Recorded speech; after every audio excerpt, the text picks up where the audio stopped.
How do I keep animals out of my garden? That's the question we're going to answer in today's episode. Welcome back to the Grow Yourself podcast. I got a ton of DMs on my Instagram yesterday. I put out a call. I said, hey, I want to answer your questions. So give me some questions I can answer on the Grow Yourself podcast. And you guys delivered. I mean, look at these questions, and I've already tried to answer about 10 of them. Can you guess what the most common theme that showed up in these questions was? It was all about the animals. You guys are really stingy with your vegetables and you don't want any other animals to eat them. I am not kidding you. I'm pretty sure one out of every four questions on here was about animals. So, and not letting them get into your garden. So today I can't get into all of the things, but I'm going to tell you one of my top tips about dealing with pests. And comes to you straight from Nashville, actually, back in the day, way back when I was first starting my garden. We had a pest problem too. So we're finally growing tomatoes. We'd waited, about, 9,000 months for the tomatoes to start ripening. And I went out the next morning. I was so excited. I was going to get my first red tomato, and they were gone, like eaten off of the vine. And my husband and I started looking at the plants a little bit more carefully, in the nighttime when we were heading to bed, because they would look like they were just about ripe. And then in the morning when we'd head out to finally harvest, they were gone. So something was happening in those, late nights in the garden. We were early birds. We would go to bed so early because we had like 4 tiny kids. So we stayed up, looked through our window, and we saw this thing crawling around our tomato cage in the dusk. Dusk is at night, right? Yeah. Around dusk, all the way into the dark. And it was this masked animal, a raccoon. This raccoon was all around our tomato plants each and every night and literally cherry picking. Seriously, cherry picking the ripest tomatoes, taking them for himself. He was definitely a dude. And then not leaving us any. So I marched myself downtown to this wonderful store called Gardens of Babylon. Shout out to you guys. And this was a long time ago. It's like 2011, I think. And I was like, I got to do something about these raccoons eating my tomatoes. And this guy's like, ma'am, you need some coyote urine. And I was like, come again? And so he says, ma'am, you need some coyote urine. It's right over here. And I said, first of all, how'd you get that? You know what I mean? Like urine from a coyote. Please explain the process. And then number 2, why? Why would this help? I was expecting him to, have a cage or I don't know, some kind of special spray, but not urine from a coyote. He says, well, raccoons are scared of coyotes. So if there's, any hint that a coyote might be anywhere near your tomatoes, then the raccoon's not gonna come around. Well, I don't remember the price point of the coyote urine, but let's just say it was more than I had in my pocket. And he said, well, here's another option. Feed your husband, not kidding, direct quotation here. Feed your husband a steak and let him pee on your garden. I was like, now that would be a sight for, the neighbors already knew we were weird, but that would have been next level. So there would be none of that. We did not do that.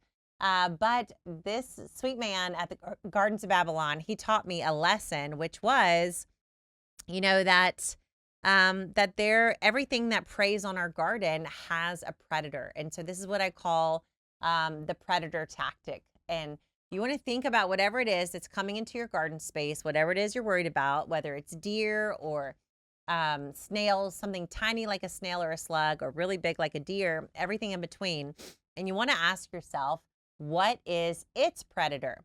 Because it's wanting to come and eat from your garden, but what preys on it? What is the thing it's afraid of? And then you want to design your garden. You want to let your garden feel like it could be a place where that predator could live, could hang out, might be right around the corner. That's what you want to suggest to the prey that's coming after your food. So we'll start with really small and then we'll work our way up, right? So tiny little slug, I don't know, does it even have eyes? I don't think so. So, but I mean, I guess slugs have eyes, but like they're not going to be noticing, a coyote's urine, I'm pretty sure. But you do want to think about, say, birds, right? And so you either want to have the suggestion that there's birds there, but for a slug, in that case, you just want to have birds in your garden. So you want it to be possible, one, for birds to nest around your garden, to raise their young, and to have access to your garden space, because they're going to get the slugs out. They like to eat slugs. They like to eat little caterpillars. They like little bugs. And so having birds in your garden space is such a healthy way to keep your garden clean of little tiny pests. Then you can move up the ladder. Let's say go from something like a slug and a caterpillar to something a little bit bigger. Let's say a squirrel.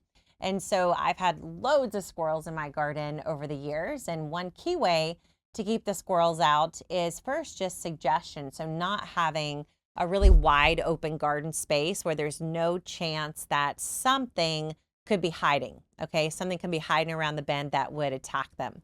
I think for squirrels, I haven't done a ton of research, but I know squirrels don't like snakes, and I know squirrels don't like owls. So having places that suggest there could be snakes nearby. I have a farmer friend. He places rubber snakes around his garden. He moves them from place to place. So a plastic snake may not work, but you want to get something that looks as real as possible. Move it around. An owl, fake owls, but also real owls. So you could put an owl box in your yard. We've done that. We've put owl boxes at the top of a really tall pine tree. Owls are a great predator for so many of the small creatures that eat from our garden. So if squirrels, chipmunks, those tiny little critters that are getting into your garden, you want there to be the suggestion of an owl or an actual owl. Dogs, coyotes, obviously wolves. So having dogs around your garden often are a suggestion that bigger dogs could be there as well. That can help with rabbits, with squirrels, with other small creatures that fear dogs. And then those can also help with deer. So the largest, I think, probably of the pests that get into the garden.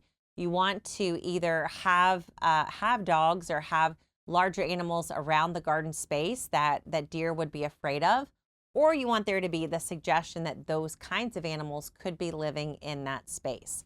And that's what's really powerful. So one experience I've had with deer, my garden is surrounded by a native plant space. So I have my kitchen garden on the inside, and then I have native plants all around the exterior of the garden. Then my neighbor next door, love them. They have a wide open garden. They have a very generic like box, garden, nothing around it, just vegetable garden. And for years, we've only had a garden here for the summer 1 year. And this past year, my neighbor, John, he's hilarious. He's like, Nicole, if the deer eat from my garden this year, I'm literally going to protest because you've got like 50 tomato plants. I've got 10. Why would they want my garden over yours? And I'm not exaggerating when I say in the middle of the summer, we drive up, we've been out on an activity with our kids, drive into the driveway, and we see the deer. Okay, I'll have to show this video on Instagram when this goes live. We see the deer in the backyard, and guess whose garden he's eating from? John's. He's eating John's tomato. Meanwhile, I've got way more food right on the other side of my native plants. But what is he preferring? He's preferring a wide open space. When he's in my neighbor's yard, he can see everything behind him. He can see almost everything in front of him. Whereas in my garden, the whole thing has got this wildness around it. It's got all these grasses and plants around the garden. And so he's going to, he doesn't know, is there something around me? Is there a coyote hiding in those grasses? Is there something behind that plant? And so that's going to keep him from coming boldly into my garden space because he just doesn't know if there's a predator around the corner. So that mentality has saved me so many times in the garden. Does it mean that I never have to deal with pests? Of course not. Doesn't mean that I never have, leaves with holes in them or things disappear overnight anymore. No, it doesn't mean that at all. But what it means is that I don't stress anymore about pests in the garden. Instead, anytime I walk in and I see, oh, like the squirrel's definitely been here taking some tomatoes, or, oh, it looks like a rabbit's here. Whenever I start to notice the signs of pests appearing, I ask the question, what's their predator? And that question opens up all kinds of new possibilities of setting things up in my garden to suggest that either the predator is actually there, to show that the predator is actually there, or to suggest that it could be hiding right around the corner. So there's more to come. This will be the start of a series of how do I keep animals out of my vegetable garden. This is part 1, but this is the biggest, I think, part of the answer is find the predator and find a way to either get that predator to your garden or suggest that the predator could be right around the corner. One of those two things. Make your pests think that their predator is on its way to get them and it's not you. Because clearly they're not that scared of you, but they're definitely scared of birds and dogs and coyotes and owls. So we want to suggest that those things are right around the corner so that your pests move on and go eat the neighbor's vegetables and not yours. I love you, John. I really do. This year, I hope the deer don't eat your tomatoes. Thanks so much for listening and watching. If you want to know when to plant every single thing in your garden, you got to check out the Gardenary calendar. It's totally free at gardenary.com/calendar. You put in 2 dates, we do all the rest of the work, and you'll know every day you need to plant each and everything this year. So go to gardenary.com/calendar to get your calendar and get started, and check out our resources. I'm sure we've got a live workshop coming up soon that you can join us for. I'll see you then. Take care, and thanks for listening to the Grow Yourself podcast. Thanks so much for listening to the Grow Yourself podcast. You can keep listening anywhere you love getting your podcast delivered.